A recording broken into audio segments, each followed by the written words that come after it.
మనసు మంచిదైనప్పుడు ఇచ్చే చేయి చల్లదైనప్పుడు విషం కూడా విరుగుడవుతుంది. అలాగే ఒక చిన్న నవ్వు 100 యుద్ధాలు ఆపగలదు, లక్షల ప్రాణాలు నిలబెట్టగలదు. చాలా పెద్దగా చెప్తున్నానా?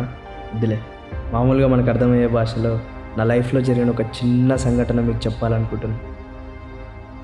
కొన్ని రోజుల క్రితం చేసిన ఒక చిన్న పొరపాటు వల్ల నేను ఇప్పటికీ రిగ్రెట్ అవుతున్నాను. ప్రతి ఒక్కరూ పొరపాటు చేస్తారు, కానీ తెలిసి కూడా పొరపాటు చేస్తే అది పెద్ద తప్పు అవుతుంది. ఇంతకీ ఆ తప్పేంటి అనుకుంటున్నారా? ఒకరోజు మా ఫ్రెండ్ని రిసీవ్ చేసుకుందామని బస్ స్టాండ్కి వెళ్ళాను.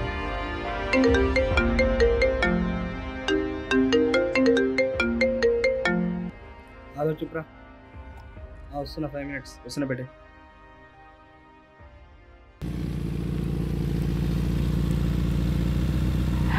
అప్పటికి 3వ సారి అనుకుంటా ఆ అమ్మాయిని చూడటం. సరిగ్గా గుర్తుపట్టలే. మొదటిసారి కలిసినప్పుడు మా ఫ్రెండ్ ఆ అమ్మాయి మంచితనం గురించి చాలా గొప్పగా చెప్పాడు. ఈడేంది ఓడితోటి వస్తుండు?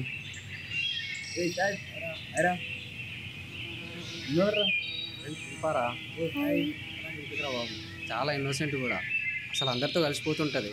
चल चल बहुत हुआ, अब मैं क्लास जा रही हूँ. Okay bye bye. తర్వాత రోజు మళ్ళీ ఎదురైంది. మంచిది కదా మాట్లాడదాం అనుకున్నా. కాకపోతే మన గురించి తెలిసాక పీకింది భయ్య క్లాసు మామూలుగా కాదు.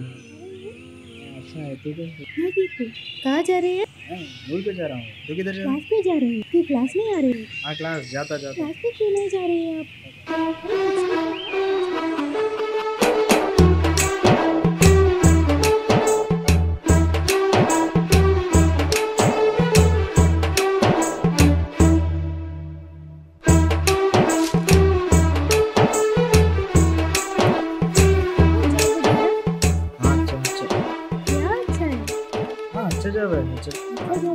तो ठीक है.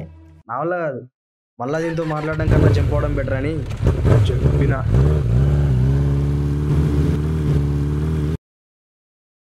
తర్వాత ఏముంది, అదే కాలేజు, అదే అసైన్మెంట్లు, అవే ప్రాజెక్టులు, అవే టెన్షన్స్. అగో ఫ్రెండ్స్. హాయ్ మామా. ఏమైంది టెన్షన్ పడుతున్నావు? అరే ప్రాజెక్ట్ సబ్మిషన్ ఉంది కదా. అదొకటి ఉంది కదా ఇప్పుడు. కిరణ్గా నువ్వు చేయవారా ప్రాజెక్ట్? చింతా మత్ కర్రా, హాలిడే ఏందిరా? షాయిక్ ఏమైందిరా? అరే ఏమైంది రేణుకి? तुझे पता नहीं है क्या, शिल्पा अब हमारे साथ नहीं रही. మొన్నే కదా బస్ స్టాండ్. पता चला कि कल उसके साथ कुछ लड़कों ने बुरी तरह छेड़छाड़ की थी.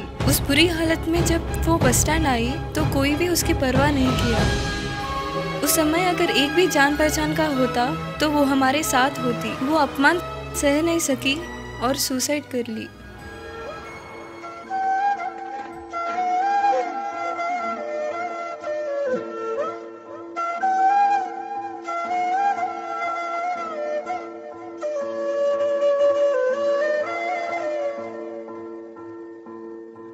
ఇంత పెద్ద తప్పెలా చేశారా? మాట్లాడితే అయిపో. సూసైడ్ ఎలా చేసుకుంటున్నారు? అప్పుడు మళ్ళోసారి మా సీనియర్ చెప్పిన మాటలు గుర్తొచ్చాయి. The words that I'm going to speak now, please engrave it into your hearts. There are many people suffering with problems. Problems are part of our life. Some may overcome them and some may not. This leads to depression, anxiety, leading to suicidal tendencies. There are many people walking among us suffering from this kind of trauma.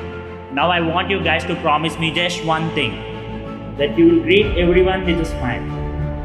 That smile may change the way he views the world. Your smile can bring peace to them. Your smile may ignite a hope in them. Your very smile may be the very answer they seek for. Your smile may be the hand that pulls them out of the darkness. So I request you one thing, guys. I request you one thing from the bottom of my heart. Please greet everyone with a smile. I'm pretty confident that in the near future, your smile will change the lives of many.